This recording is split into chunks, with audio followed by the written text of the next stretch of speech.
The global community is currently operating under a dangerous illusion. We have been conditioned to believe that we are witnessing a traditional diplomatic crisis over Iran's nuclear program, a struggle of monitoring, sanctions, and periodic, tense negotiations. But as of May 2026, that framework is essentially a relic of a past era. The uncomfortable truth is that Iran has constructed a system that renders traditional non-proliferation tools largely obsolete. We are no longer discussing the distant possibility of an Iranian bomb. We are analyzing a state that has effectively built the stairs to the summit, even as the world argues over whether they have started climbing. This matters because the world is currently locked in a cycle of direct military conflict. Since the escalation in early 2026, the diplomatic channels that once kept nuclear activity in check have largely disintegrated. Regional powers and global players alike are now maneuvering in a space where the breakout time, the duration required to produce enough weapons-grade fuel for a device, has become an abstract concept. This is a game where the cost of a miscalculation is not a mere sanctions regime or a trade dispute, but a fundamental, irreversible shift in the global nuclear order. To understand the scale of this, you have to look at the global system of uranium enrichment. Uranium is not just a material. It is a concentration of potential energy. In nature, uranium is mostly the isotope U-238, which is useless for power or weapons. To make it useful, you have to isolate the isotope U-235. This is done through separative work, a process of spinning gas in centrifuges to pull the lighter usable atoms away from the heavier inert ones. The process is inherently non-linear. Think of it like climbing a steep, jagged mountain. The first phase, getting from the base to 20% enrichment, is the long, exhausting trek through the foothills. It requires the vast majority of the time, electricity, and engineering effort. But once you reach 60%, a level Iran has sustained despite repeated military strikes, you have effectively conquered the mountain. You are standing on the plateau just below the summit. The jump from 60% to the 90% required for a nuclear weapon is not a climb. It is a short, rapid sprint across flat ground. We arrived here through a deliberate economic and strategic strategy. Following the collapse of the 2015 nuclear deal and the subsequent years of maximum pressure, Iran stopped trying to appease the global community. Instead, they began building a virtual deterrent by consistently increasing their enrichment levels and stockpiling 60% material, estimated by the IAEA at over 440 kilograms. They have institutionalized a capability that acts as an existential shield. The goal was never just to produce power. It was to create a permanent leverage point that forces the West to weigh every military strike against the possibility of a final, irreversible breakout. The mechanism for this breakout is remarkably small. Because the infrastructure to achieve 60% enrichment is already in place, the equipment needed to reach 90% is compact and easily hidden. A single cascade of centrifuges capable of finalizing that fuel could be housed in a facility no larger than a studio apartment. This makes the program incredibly difficult to detect, as the final steps of production can be hidden in deep, fortified tunnels that are impervious to conventional airstrikes. The invisible system of global inspectors and safeguards, which relies on transparency, has effectively been replaced by a system of tactical secrecy and deep underground survivalism. The consequences of this are felt at every level of the global order.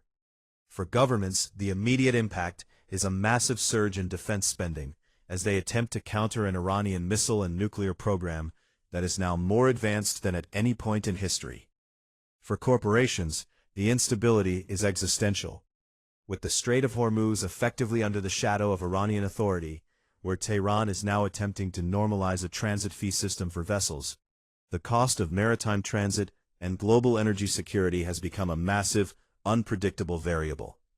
For ordinary people, this translates into persistent inflationary pressure and the looming anxiety of a conflict that could disrupt the world's most critical energy artery. The most pervasive myth in the public consciousness, often fueled by social media reports of 89% enrichment, is that Iran is still developing a bomb in a way that allows for early detection. Many assume that weapons grade implies a long, visible construction process that will give the international community time to react. The physical production of the fuel is no longer the bottleneck. The only remaining barrier is the political decision to proceed. Because Iran has already completed the overwhelming majority of the technical work, they no longer need to conduct a public test or move large amounts of equipment. They can move silently from a state of peaceful enrichment to a nuclear-armed state in the time it takes for a diplomatic meeting to occur. However, we must also address the reality of weaponization. It is crucial to distinguish between fissionable material and a functional weapon. While the fuel can be produced in weeks, creating a reliable warhead, one that can withstand the intense heat of atmospheric re-entry on a ballistic missile, is a separate engineering challenge. U.S. intelligence suggests that, while Iran has performed the necessary research, they have not yet finalized a physics package that is ready for deployment. This distinction, however, is a thin reed to lean on. It provides a momentary buffer, not a long-term solution. In the context of a regional war, weeks to produce fuel is essentially immediate in geopolitical terms. Furthermore, we must look at the regional response. The potential for a nuclear-armed Iran has triggered a frantic, quiet arms race among its neighbors. Saudi Arabia and other regional powers are no longer waiting for international assurances. They are exploring their own civilian nuclear programs as a strategic hedge. The result is a dangerous feedback loop. Iran's nuclear posturing accelerates the proliferation of technology and materials across the Middle East, increasing the risk of accidents, miscalculations, and state-sponsored technology transfers that could arm a wider array of non-state actors. What happens next rests on the outcome of the ongoing high-stakes maneuvering between Tehran and the international community. In one scenario, the pressure of a potential U.S.-led naval blockade and the threat of further strikes acts as a final deterrent, forcing Tehran to keep their stockpile down-blended or under international seal. Iran's recent peace proposals, which involve handing over its highly enriched uranium to third-party observers, suggest they are searching for a way to maintain their regime's survival while potentially trading away their most dangerous bargaining chip. This requires a level of trust and a mediator that currently remains fragile. In the second scenario, a miscalculation, a single strike on a facility, or a key leader removes the incentive for restraint. Without the threat of an existential strike hanging over their heads, the Iranian leadership could trigger a breakout, resulting in a sudden and permanent change in the regional balance of power. The IRGC has already threatened to expand the war far beyond the region if the strikes resume, signaling that they view the nuclear program as the final red line. In the third, and perhaps most volatile scenario, the situation devolves into a gray zone of permanent nuclear ambiguity.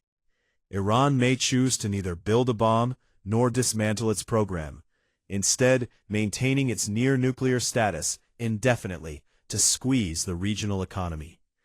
This would force the United States and its allies to either accept a nuclear threshold state as a permanent neighbor or commit to a level of economic and kinetic warfare that would likely shatter the stability of the global energy market for years to come. We are left with a situation where the architecture of international security is being strained by a single country's ability to hold a loaded gun to the regional economy. The world is relying on the hope that a regime under immense pressure, suffering from an economic blockade and the stress of a year-long war, will voluntarily choose not to cross the final line, even when they are already standing on the other side. The strategy of maximum pressure has clearly reached its conclusion, and the result is a regional power that has prioritized its survival over its integration into the global order. We are essentially watching the slow-motion collision of a rigid international legal framework and a desperate, adaptable, and highly motivated regional actor. If the technology to build a nuclear device is already present, and the time required to weaponize is measured in weeks, Does the classification of a state as non-nuclear carry any meaning at all?